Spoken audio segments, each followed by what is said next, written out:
In the background, we're going to listen to some underrated, little forgotten death metal. It's not a tier, so this is Banished, Deliver Me Onto Pain. This is a Peaceful reissue. I haven't given this one a spin in a while, so that's what we're going to listen to in the background. Today I have a fun topic. I have 5 records here for you that I wanted to talk about. Legendary metal records that you've probably never heard of. And this came to me to mind because of one band that is, I was just looking it up on Spotify, the stream service, and the numbers really surprised me. So I picked out 5 metal or hard rock and metal records that are legendary, but you've probably never heard of them. Legendary in their own country, their own scene, their own little bubble. Records that made an impact, but records that the majority of the heavy metal fans are not even aware of, which is a shame because these really are legendary records. So welcome everyone to the Merciful Metal channel. So like I said, I was looking on Spotify, the streaming service, and if you don't know Spotify, they have like monthly listeners and the top 5 most played songs, whatever. So this band, what I'm talking about is Rata Blanca, and the album I picked is Magos, Espadas y Rosas. It's Spanish, as you can hear, so I have to use the rolling R, Rata Blanca, to really give it, you know, what it is.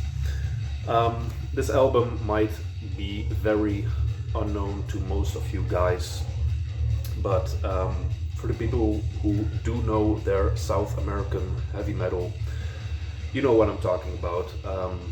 These guys are from Argentina. This is their second album from 1990. Fun fact, this is my all-time favorite metal record ever, all time. This is my favorite. So I was looking them up and I knew they were big in Argentina because they are from Argentina. But to give you guys some perspective, a major band like Judas Priest, on Spotify, I looked it up, has a monthly listeners number of what was it, like 4.2 million people who monthly people listening to Judas Priest. So to really give you that perspective of how legendary these guys are in their own respective country, scene, time, whatever. The monthly listener number of Rata Blanca is 3 million. 3 million people. That is more than most bands that you could think of. Obviously not like Metallica, Megadeth, but say like a Sodom, Creator, Slayer, well, not Slayer, but like a Testament, Overkill, stuff like that. These guys have more monthly listeners on Spotify, yet most of the Western audience have no clue who this band is. Really legendary.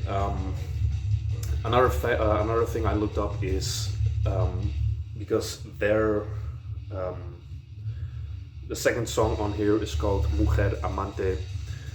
Please, if I die, that song will be played at my funeral, I swear. It's like an upbeat ballad, and it's such a legendary rock heavy metal song in Argentina.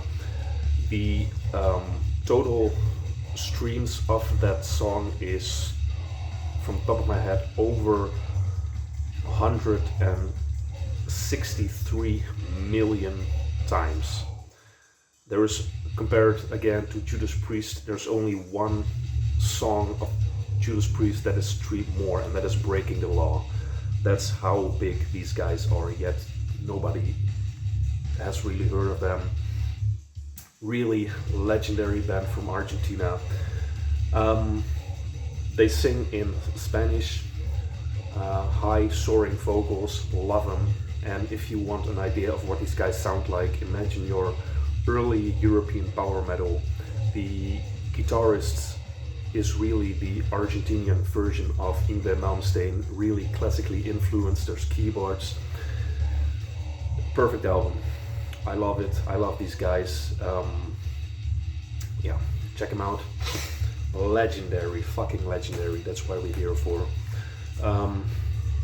Second one, staying in South America.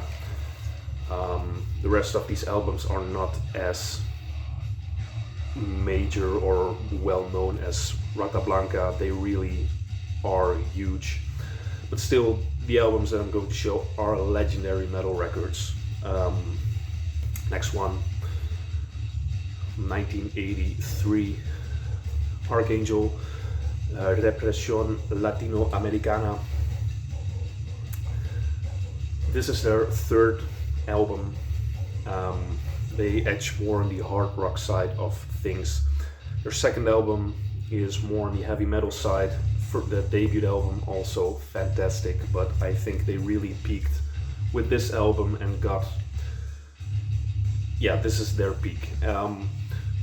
Why legendary? Because these guys are like the big band from Venezuela, and they really started off the rock and metal scene or movement there. It's called Rock Nacional. These guys really kicked it off. Their second album is even called Rock Nacional. There you go. Gatefold. Very interesting. Lyrics as well. I don't know if you can see it here. It even says like Rock Nacional. They really kicked off the rock, the national rock scene in Venezuela. And if you know anything about like South American politics in general, you know that the 80s were not a good time to be rebellious. But they are nationally known. The singer Paul Gilman also did some solo projects, also highly regarded within the Venezuelan heavy metal scene. Like I said, in 1983 released. This album is fantastic. It's more on the hard rock side, little 70s influence here. Like the keyboards, you know, imagine your Deep Purple keyboards, but they are just fantastic songs. Maybe the second album, Rock Nacional, is a better way to start because it's more on the heavy metal edge. But still, these guys, legendary, fucking legendary. Next up, we're going to a country where you wouldn't really hear heavy metal from, or it's very obscure from this country. This is Sina, if I pronounce it right. Don't come after me. And the album Heavy Metal Sina from 1986. These guys are from South Korea. Legendary. This is seen as the first heavy metal record from South Korea. Or just Korea. I don't have to imply that there's no heavy metal from North Korea. That speaks for itself. Heavy Metal Sina. A fun story is that back in the 70s you had like this huge artist. I just checked his name, but I already forgot. But he was considered like the godfather of the Korean rock music. He even wrote like this sort of anti-establishment protest song, because also in Korea times were tough back then, because of dictatorship and censoring and stuff. He wrote this song called Beautiful Mountains and Rivers, which was like a protest song towards the government. He, in the 80s, he even got in jail because of it. His music was banned. But he was considered the godfather of the Korean rock. And none other than his son started this band, heavy metal Sinuway, and released several albums under this name. I believe this album even sold like over 400,000 copies. Yet no one outside of Korea or Asia knows about these guys. Really legendary. It's a nice gatefold original. I love the Korean heavy metal scene. I have a lot of Korean metal records, originals from the 80s. But these guys really are like the band to check out. There's a lot of 70s influences on this album. Yeah, you've probably never heard of this one, never seen this one, but yet in their country they really are legends. So from 1986, heavy metal Sinuway. Next up,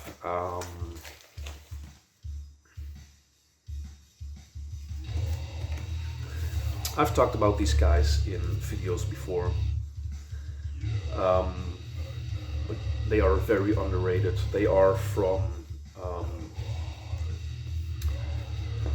Slovakia.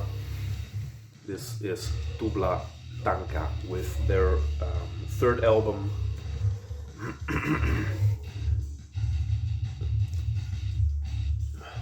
Zeravé Znamení Osudu. I'm sorry, Slovakian people. Former Czechoslovakian band. This album was released in 1988. I wanted to say 89, but 88. Legendary band from Czechoslovakia. Mostly because of the song, well, they're most known for the song Pravda Vítězí, if I say that correct again, which means truth prevails, which, fun fact, is also the slogan, country slogan of Slovakia. Correct me if I'm wrong. I'm a little rusty on the facts here, but I believe that's what it is. These guys already built a name for themselves at this point in the Czechoslovakian rock scene. Again, if you look up bands from this country or these countries nowadays, this is like the band to start with, to check out. And they really played their part as well in history when in 1993 Czechoslovakia was going to split up. There were a lot of protests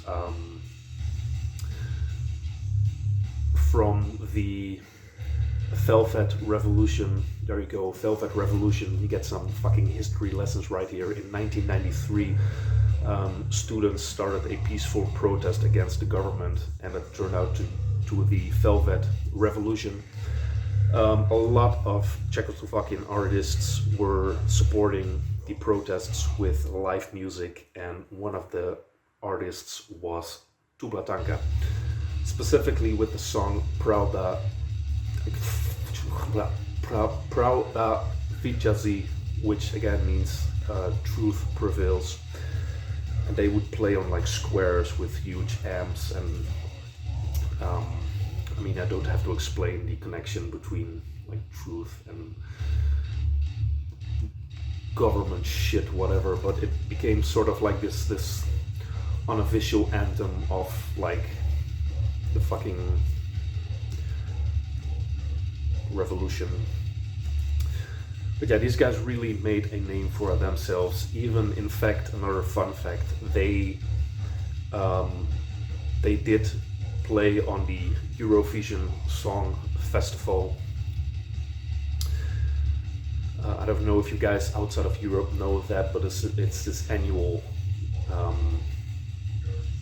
sort of like where every country in Europe has a singer and it's like a contest and whatever. These guys also joined in 1994, they were the first band to represent Slovakia as a new country. Just random fun fact there. But yeah, really legendary band, legendary album, yet no one really seems to know them outside of like the actual Eastern heavy metal fanatics or metal fanatics in general. This stuff is really cheap. If you see it and you don't mind the foreign language, check these guys out. Especially check out the song what I was talking about, Pravda Zvíťazí, especially the live version in Bratislava 1989. I fucking love it. I love it so much. That whole concert is fantastic. It's on YouTube. Check it out. But Czechoslovakian legends, Tublatanka. And last but certainly not least, one of my favorites. Back to South America, because there's a lot of stuff there that is not really known to the Western audience. You really have to dig for it. These guys are national heroes, and they come from Colombia. National rock heroes in Colombia, they literally are. These guys arose in a very tough time in Colombia, from Medellin, which was back in the 80s like one of the most dangerous cities on the planet because of all the drug shit and Pablo Escobar, whatever. There was in fact a whole metal scene, the ultra metal scene, which is probably a topic for another video. There was one traditional heavy metal band in there, that was none other than Kraken. Fucking legends, absolute legendary album. This is their first album from 1987. It's just called Kraken, or Kraken 1. There you go. Traditional heavy metal, singing about tough times in tough times. They sing about politics and the state of their, like the whole living conditions back then and all the corruption and whatever. But what was interesting is that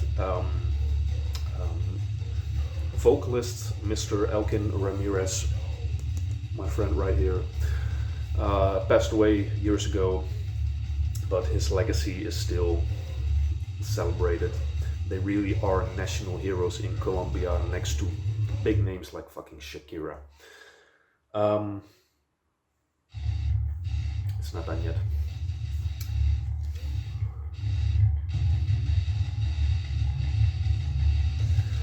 It really is a pretty great album, this one. It's not my first pick of if I want to hear death metal, but underrated. Anyway, Kraken, what was so cool about these guys is that they were really poetic in their lyrics and how they brought the message. Elkin Ramirez was seen as the Bruce Dickinson of Colombia. They really had like their own great singer, their Bruce Dickinson, and he was really an incredible vocalist. Eventually these guys went to a more hard rock, melodic rock, prog rock kind of way, turned away a little bit from the heavier, more traditional heavy metal, but this album is nothing less than traditional heavy metal. And there are some absolutely fantastic, memorable, melodic, fucking legendary songs on here. I could name all of them. I really could name all of them. If you want to check one out, Escudo y Espada, Muere Libre, Fugitivo, just fucking pick a song and listen to it. Legendary album, really is they really set themselves apart from the rest of the bands around that time as well, because they played more extreme metal, which was more of like the lower class music back then. But these guys, they had something more poetic, more class, I guess. So they also brought more of the like less lower class people in there, brought them together. Just fucking legendary guys.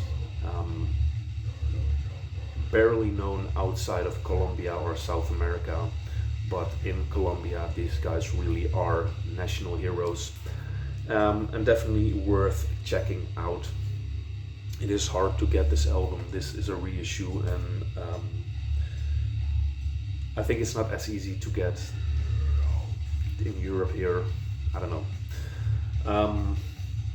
But still, try this one out. It is fucking fantastic. The production is a little more rough around the edges, but what do you expect from anything from South America in the 80s?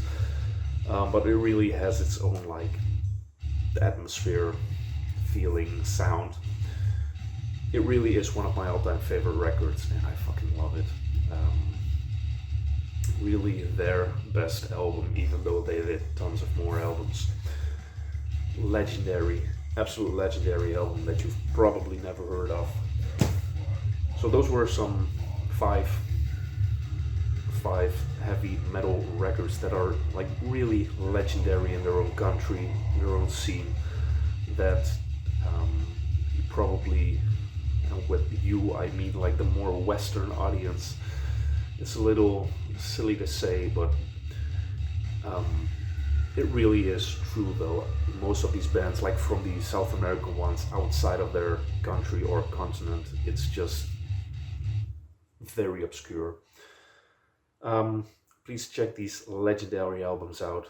The record now did end, and the video, I'm done talking about the records, so I'm gonna end it here as well. Guys, check out some of these fucking records and let me know what you think. I hope you find something new in there. I hope you enjoyed it. I hope to see you guys in the next one. Stay with me. Bye.